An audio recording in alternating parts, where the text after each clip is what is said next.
ඕක ඇත්තටම රටේ බඩු මිල වෙන තලයක සෙටප් කරන්න ඌමනාවටම කරපු වැඩක්. වෙන මොකුත් ඕකේ නෑ. මේ රටේ රුපියල් නැති වුණාට පස්සේ හොරකම් කරලා එක එක දේවල් කරලා රුපියල් ටික නැති වුණාට පස්සේ මිනිසුන්ගේ අතේ තියෙන සල්ලි අදින ක්‍රමයේ විදියට තමයි තෝරගත්තේ මිනිස්සු බඩු මිල වැඩි කරා. බඩු මිල 100%, 400කින් 300කින් 500කින් වැඩි කරන්න බෑ නිකන් නිවේදන දාලා. ඊට පස්සේ තමයි බලශක්තිය හිඟ වුණේ. ගෑස් හිඟ වුණා. අපි කියන්නේ හිඟ වුණා නෙවෙයි හිඟ කරා. ඒව හොයනවා අපි ඊළඟට. කොහොමද ඔක් කරේ කියලා. හරිද? නැවත් දෙකක් ගෙනාවේ නැති වෙච්ච ගම හිඟයක් තමයි. ඊට පස්සේ මිල වැඩි නොකර ටික කාලයක් කොහොම මිනිස්සු රස්තියාදු වෙන්න ඇරලා පෝලිං වල ඉඳලා තියලා උඩරිම රස්තියාදු කළා. ගෑස් නැවත් දෙකක් ගෙනාවා. ගෙනාපු එක පුපිරුවා. අම්මලා දරුවෝ මැරුණා. රටේ. හරිද? අම්මලා දරුවෝ මැරුණා.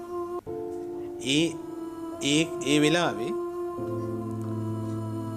ආණ්ඩුව කිව්වා මීට වඩා හොඳ ගෑස් තියෙනවා වැඩි මිල වැඩි. මිනිස්සු කිව්වා අනේ කීයට හරි කමන්නේ හොඳ එකක් දෙන්න. මොකෝ නෝනා මැරෙනවට කැමති මහත්තයෙක් නේ. මම පුජ්‍යලිකව ගත්තොත් අපේ ගෙදර ඔක්කොම ටික අයින් කළා. දරලිපක් හදාගෙන නෝනායිමයි බත්තියු පැටවුන්ට කන්න දෙන්න. මම වෛද්‍යවරයෙක් විදිහට. අපි එහෙම මට්ටමක මිනිස්සු දුක් විඳින්න ඕනේ. හැබැයි අපි එහෙම කරා. ඊට පස්සේ 1500 විතර තිබිච්ච ගෑස් එක 7500 විතර මිල වැඩි වුණා. එදා ඉඳලා පිපුරුවේ නෑ. ඒක මාර වැඩිනේ. ඔබතුමාලේ වැඩිත් ඕකම තමයි. ආයතනට නෙමෙයි මේක. දේශපාලන තීන්දුවට.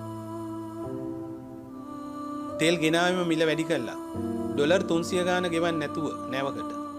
නැව ගෙනල්ලා මූදේ තියන් ඉඳලා 650ක් දීලා බාන. ඒක මාර වැඩක්. ක්‍රයිසිස් හැදුවා. හැදුවේ මොකටද? බඩු මිල සෙටප් කරන්න වැඩි මිලක. වැඩි තැනක. ඒක සෙටප් කළා මිනිස්සුගේ අතේ තියෙන සල්ලි ටික ඇද්දා. ඒ ඇදලා ඉවරලා තමයි මේක කරේ.